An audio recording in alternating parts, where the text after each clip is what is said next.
you love to play. Oh, you love to play. Don't your comments won't relay. Sign this on my page for you. Oh my God, he changed. Young life, I can't see back karma. I just need some brains so I could keep myself in order.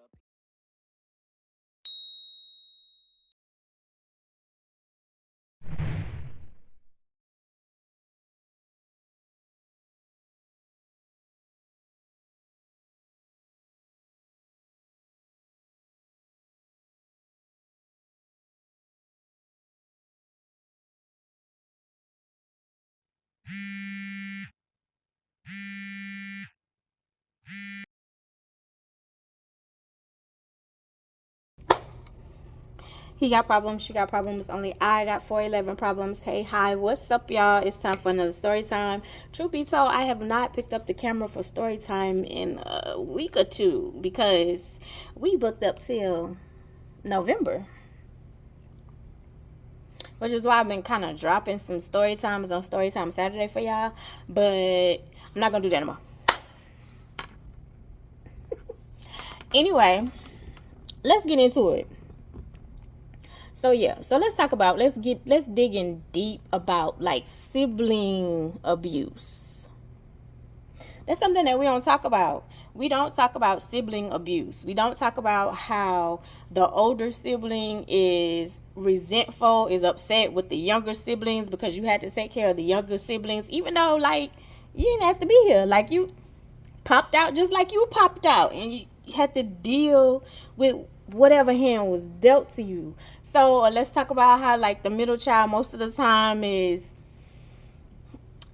indifferent, in between, don't know how to figure certain things out because the older child seems to have everything together and the younger child seems to get everything and get away with everything, and the things that you couldn't get away with 9 times out of 10 everybody got it wrong. Everybody gonna have their own different perspective. But let's get into it again. Okay, so me and my siblings, me and my sister are 10 years apart. Me and my brother, if I'm not mistaken, are 7 years apart.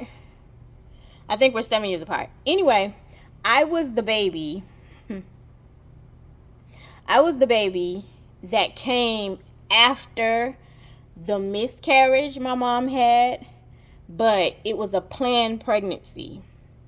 That planned pregnancy, along with me, was the pregnancy to help her marriage, supposedly to save her marriage, right? So with that baby and the baby being, miscarrying, and then with me and me coming along, and it did not stop the abuse, it did not save her marriage.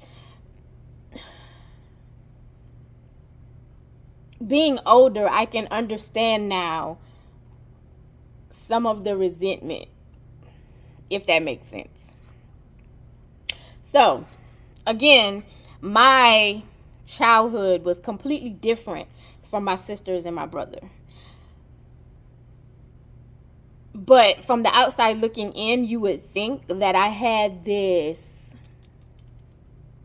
plethora of opportunity when reality, most of my childhood was trauma. They escaped. Well, my sister escaped. My brother, you really had no choice because you couldn't follow rules, so to speak. So it was like a clashing. Anyway, so let's get into it. So most of the time, of course, my sister, because she being the oldest, was watching me and my brother, so to speak. Well, watching my brother, but really watching me.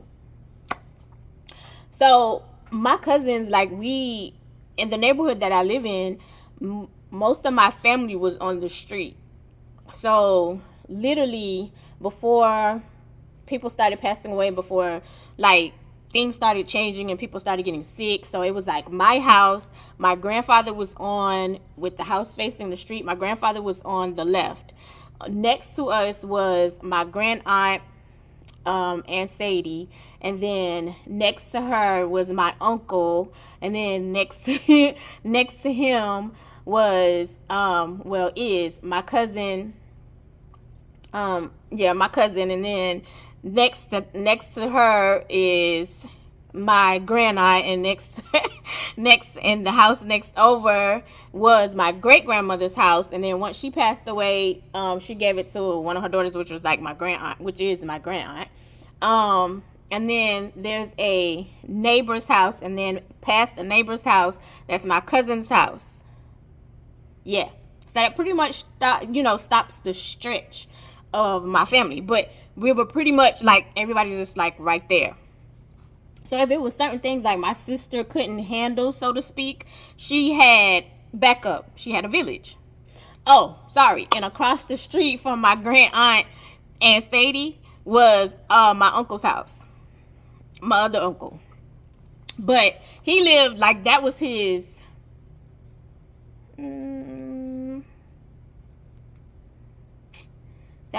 like, I don't want to say playhouse, but that was literally like his house when he would come down, because he lived in the city. So when he comes to the country, that was his house. Oh, and then next to that was my granduncle house. Yeah, so literally, and then like around the corner, that literally, basically we were a village. Like, we were close. If we wasn't like right in that area, you go around the corner and it's us on the other street, which is called Johnson. It's us on the other street. Anyway, so we basically had a village.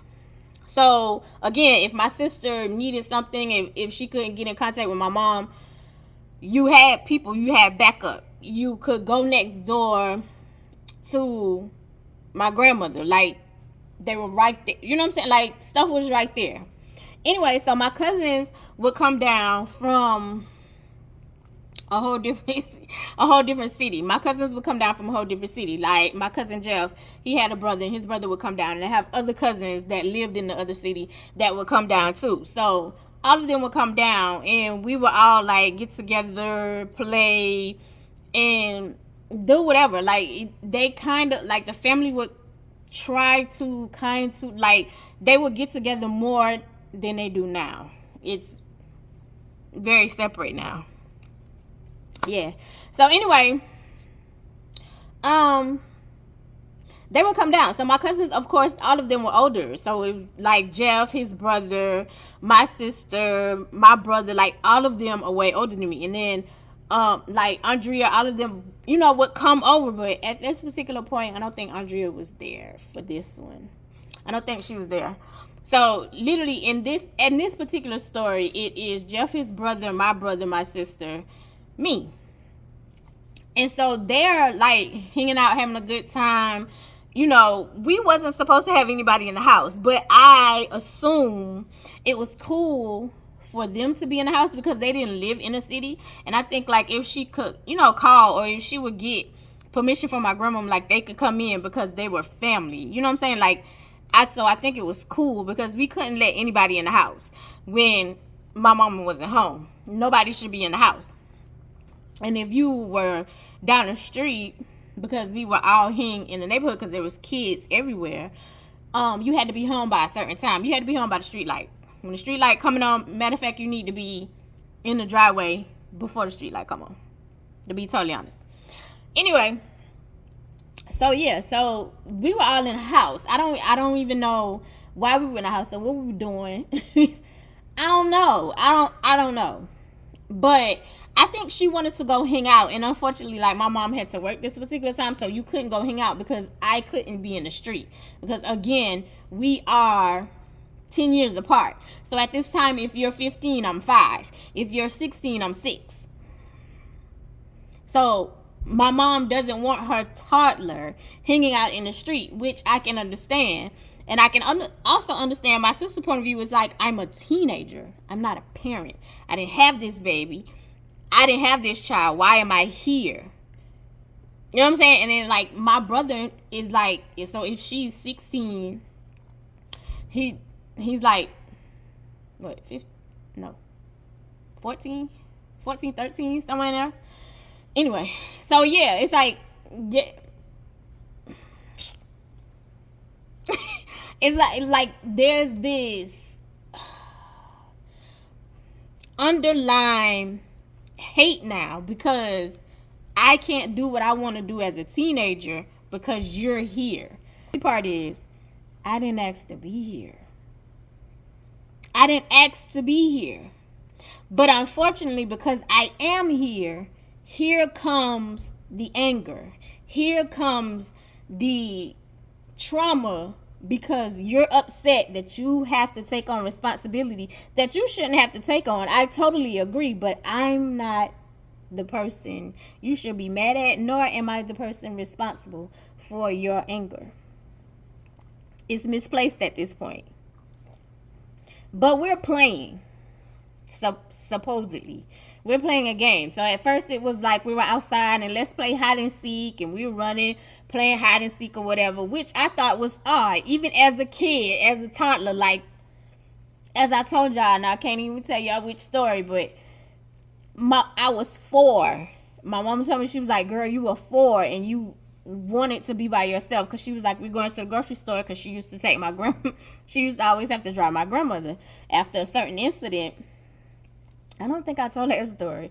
After a certain incident, my grandmother could no longer drive. Like, they didn't trust her to drive.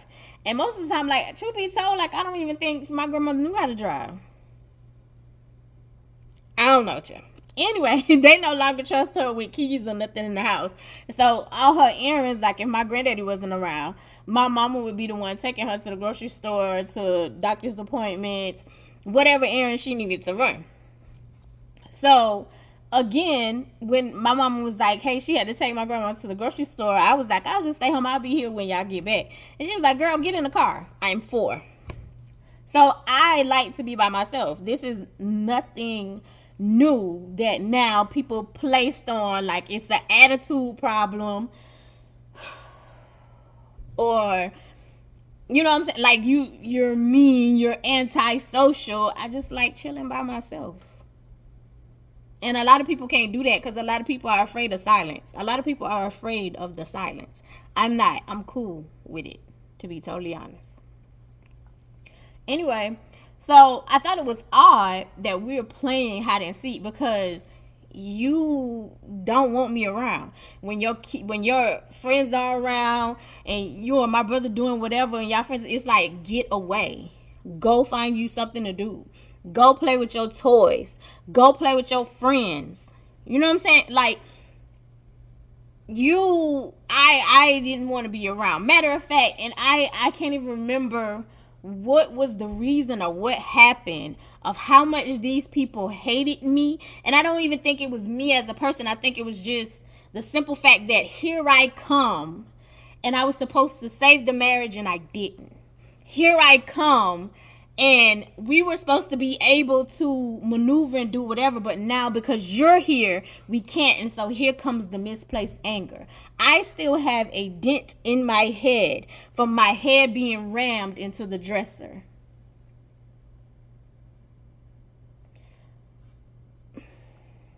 So I thought it was odd that we're playing hide and seek, but that's neither here nor there. It's like I'm just going to go with the flow because it's like, well, maybe today my siblings want to play with me, right? Maybe today my siblings want to play with me. So it's like we were playing hide and seek, and then it was like, okay, let's go back in the house. So when we go back in the house, like you seen from my vlogs, we lived in a 2-story house. Back then, of course, it was way cheaper than what it is now. But we lived in a 2-story house. So we're in the house and I'm thinking like maybe we gonna play hide and seek in here or whatever. At this point in time, I didn't move downstairs. I'm sharing a room with my sister upstairs. And we have twin beds. She has her bed, I have my bed. And so I'm sitting in the room because we're back in the house. Meaning, get away from me. You don't be around my friends. Get out of my face. Go play with your toys. Go find you something to do. Right? So I can recall, like, it's like, okay, like they're in the living room. And at this time, we have shag carpeting. We have shag carpeting. Yes. Anyway, but I can remember like the furniture. I can remember the setup. I can remember all of this stuff. So they're standing in a circle and they're talking and laughing. I can see them because my bed was faced in front of the door. So it was straight in front of the door. My sister's bed was on the other side. So the foot of her bed was like catacorner to the head of my bed. So my bed is this way and her bed is this way. But this is the foot and her head was up against the wall. So I'm sitting on my bed playing with my toys because I know the routine. We're in the house, get away from me. Go play with your toys. Find you something to do. Because you don't want me in your face. Neither sibling. I know the routine. So I see them because they're in the hallway right by the main sofa. So I can see you, right? So I can see you in a circle, laughing, talking, whispering. And I'm not thinking nothing of it because it's like y'all doing y'all thing and I'm in the bed. Like, well, sitting on the bed playing with my toys. So they was like, Angel, come here, come here, come here, come here. And I thought that was odd, but then again, it's like, these are my siblings though. They want to play with me in the house. Cool. So I run to the circle. So in the circle, at this point in time, it's my sister, it's Jeff, and his brother. So I was, in the circle. So I'm like, what's up? What's up? You know what I'm saying? Like, what's going on? And so they was like, I need you to tell me if my feet stink. And I was like, what? I need you to tell me if my feet stink. So Jeff took off his shoe first. And when he took off his shoe first, he took his shoe and put it in my face, grabbed the back of my head, and was holding my head to the shoe. So I'm fighting to try to get the shoe off my face. It's literally on my face, over my nose, the opening of your shoe. On my face, on my nose, and I'm fighting to try to get that off of me. But I'm a kid. Of course, I'm overpowered. I'm fighting trying to get that off of me. And they are laughing. Laughing like this is the funniest thing ever. And I can hear my sister saying, I'm looking at her and she's saying, oh, Angel, why would you let him do that to you? And you're laughing. So he finally stops. And he was like, does my feet stink? Does my feet stink? So I go down, like to go back to my room. So I'm walking to go back to my room and I'm pulled back by Jeff's brother. Pulled back. Oh, you can't tell Jeff if his feet stink. Tell me if mine stink. So you did the same thing. You took your shoe off. You took your shoe, put it on my face, and you're holding it to my face and trying to tell me if my feet stink. Tell me if my feet stink. And that's what they're yelling. And my sister is laughing. And at this point in time in my little mind, I'm like, this is not funny because both of their feet stink. And it's like, well, and I can barely breathe, but you holding my head to these shoes. So I go, finally, once you let me loose, I go to walk away. I can remember what I had on. I had on a little tank top. It had red stripes in it. I had on some red shorts. And I had on some flip-flops. And the little flip-flop, the little V in the flip-flops was red. Give my sister credit because one thing's for certain. You would dress me. When I would go out, I didn't look crazy. You would dress me down. I don't know if that was, a baby doll. But then again, you had no problem with colors and coordinating and putting things together. So I would be dressed. My hair would be done. You didn't have a choice because if you didn't do that, you would get in trouble. Again, not my fault. But here we are. So I'm walking. And at this point in time, we don't have like a stand, like, or did we? No. Our stand for our stairs was like this stick. So like you can use it walking down, like you had to walk down like 2 stairs before you can put your hand on it to, use it for balance or whatever to walk down the stairs. So it was like this stick. Literally, like a handle. It looked like a stick. It was a handle, but it looked like a stick, so to speak. It was like a half oval shape. So anyway, so I'm getting ready to go back to the room because it's like, this ain't fun to me. I don't want to smell nobody else's feet. I don't want my face in nobody else's sneakers. I'm leaving. So as I'm leaving, they say, where do you think you going? And at this point, I'm at the top of the stairs. So I was like, back to the room. And they was like, no, you're not. And I was like, well, fine. I'll go outside. I already have on my clothes. I already have on my flip-flops. Let me just go outside because clearly I don't want to be in here. And 9 times out of 10, I was probably just going to go to my grandma's house because I'm a toddler. I can't really do much. I can't leave the yard without my sister. So it's like, oh, I'll just go outside. Y'all, I can remember when I took the first step to go down, they stepped on the back, whoever. I don't know. It was out of the 3. They stepped on the back of my flip-flop. I still went forward and tumbled down the stairs. I'm looking up from the bottom of the stairs. My flip-flop, that little piece is out. That hold the little V, that's out. So I'm looking at my shoes and I'm crying at this point because I just tumbled down a couple of stairs. So I'm pushing like my flip-flop in and I'm crying. And so, of course, my sister says, and if you tell mama, it'll be worse.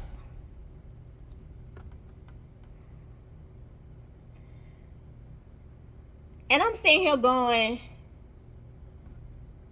what did I do to you? Like, what did I do to any of you? And then on top of this, it's like, you not realize, like, you could have killed me? Or maybe that was the point. Unalive. Sorry. Like, do you not realize what you just did? Like, the magnitude of what you just did? So I left, walked out, went to my grandparents' house, and just sat over there, which was why I felt safe, which is why I said my grandparents loved me no matter what. Like, there was never a stipulation. It was just pure, genuine love.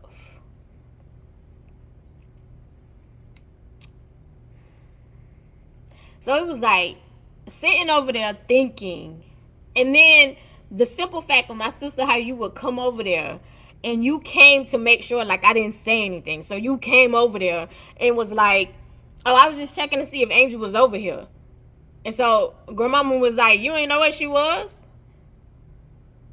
And she was like, no, she said she was going outside, so I thought she was in the front yard. So you looking like,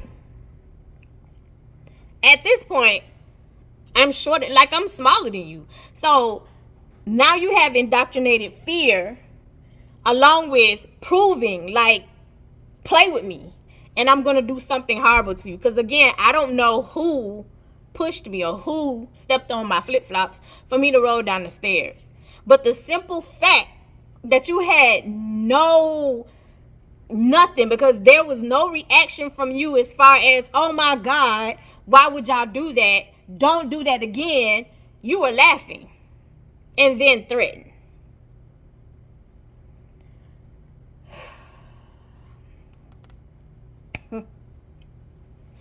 There was this other incident.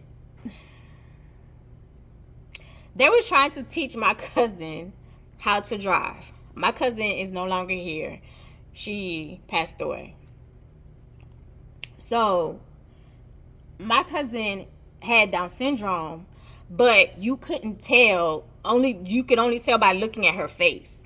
You couldn't tell if you sat down and you talked to her, if you just had this conversation, even her spirit, just like you could not tell like she had Down syndrome. She knew the hardest songs, she knew the artists. It was people that I didn't even know about, and it was songs she was like, oh, cuz have you heard this? Have you heard this song? She could dance. Like, she was just a pure, genuine person. She was sweet as ever.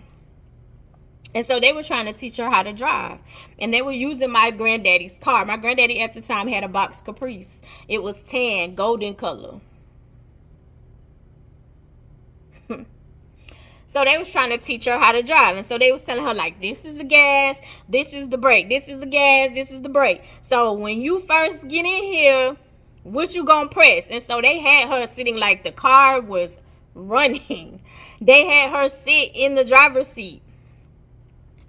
And so they had her sitting in the driver's seat. And so they was like, this the gas, this the brake, this the gas, this the brake. Which one you gonna touch if it was the gas? And so she pointed to the brake, and they was like, oh, nah, get out. And so she was like, what? And they was like, nah, get out. So she got in the back seat. So my sister got in the front. My brother's in the passenger seat, and they was like, come on, Angel. So I'm sitting on, like, because they had like an armrest in the middle, so I'm sitting on the armrest. And I'm sitting on the armrest, like, you know, chilling. Of course, we were able to drive to the trash or to the dock right quick and turn around. Or they were able to drive, you know, we could drive around Johnson.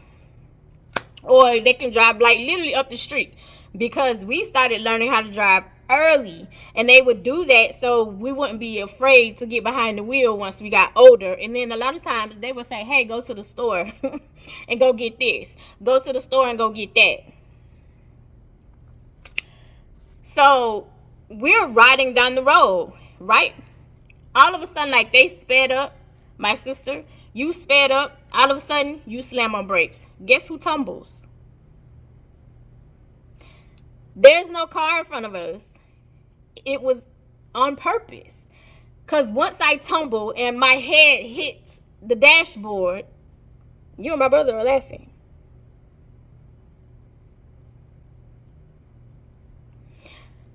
So when people ask me, like, how are you after this last situation? That was it for me. And even talking to Wildin' Out, because me and Wildin' Out reconnected, and me talking to Wildin' Out and telling her things that was going on, and Wildin' Out was around me a lot. Wildin' Out was at my house a lot. Wildin' Out saw a lot. Wildin' Out knows a lot. And I was like, I told people, I was like, that girl never liked me. She never liked me. So it was nothing for her to do what she did. Just like it's nothing for me to cut you off. Because that was the last straw for me. Because I used to make excuses. I used to be like, that's my sister. That's my sister. That's my sister. No, she don't mean it. That's my sister. No, she don't mean it. Even at this point in time, when my mom first started having symptoms and first getting sick, and we're all sitting at the table, and I told my mom then, I was like, when you used to go to work, they used to beat the hell out of me. They used to do a lot of stuff to me.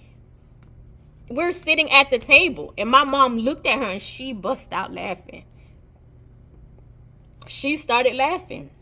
And she said, whatever you think that we did to you, I apologize. My mom said, excuse me? She was like, well, I'm not admitting to it because I don't remember a lot of the stuff that she's talking about, but whatever she think we did, I apologize. So here's the thing, and I said these instances in the story to say this.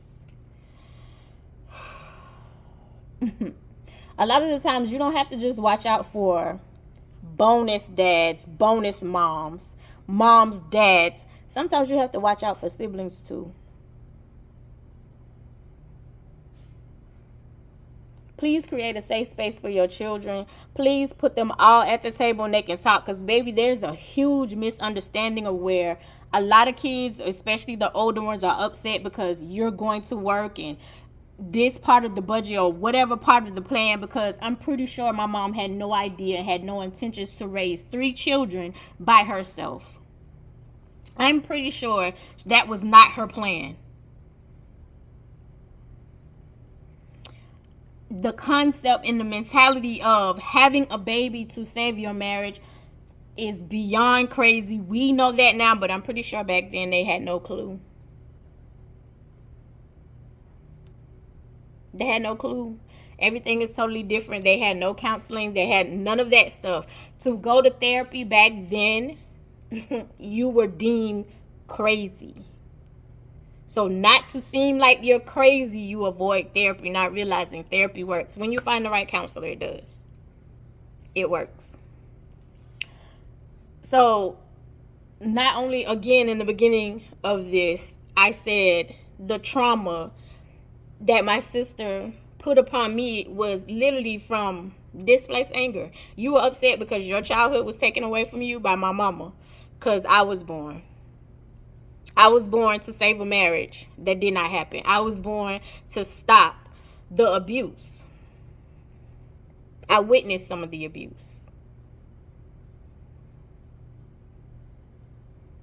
that my mom took on from my dad,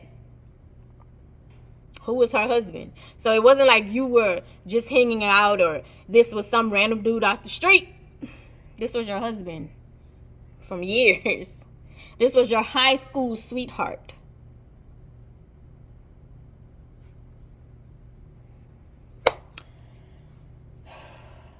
Please talk to your children. Please, together, separately, make time. Because a lot of times people think like my childhood was this greatest, I guess, because I was in the house by myself most of the time. Because again, me and my siblings are years apart. So once they were gone doing life, my high school stuff was just starting.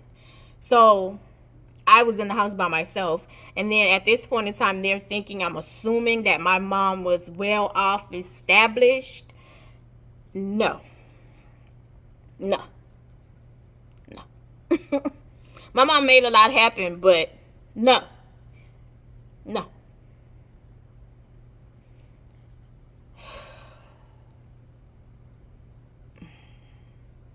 Please talk to your kids. I love you the most. This because you're definitely the dopest in real life. I'll see you in the next one. Bye.